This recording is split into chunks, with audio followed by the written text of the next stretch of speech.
So what we see here is a very generalized piece of glass. And let's imagine that this is our baseline commercial glass substrate, 1/4 inch thick, 6 millimeter thick, clear float glass. So the raw ingredients that go into that is about 50% silica sand. So obviously we mine sand, and that's the base bone of making a glass product. The other ingredients that we do mix in with that are salt cake, soda ash, dolomite, and rouge iron oxide.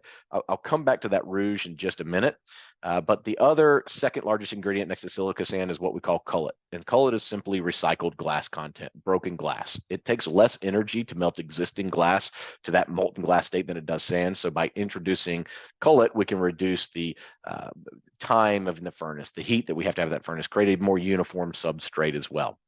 Now, for this cullet content being recycled, a big portion of that recycled content in today's environment is pre-consumer recycled content. A lot of this came from our own byproduct of production that we can harness back into our raw materials and throw that back in the float line.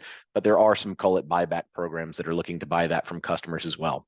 Reason a big chunk of that is pre-consumer is just making sure we're maintaining a quality of ingredients that goes into these raw glass substrates. By doing that, we can make sure that we reduce the number of defects that might come downstream if there was debris or any sort of negative metallic material that got mixed in with that might lead to visual or performance defects downstream.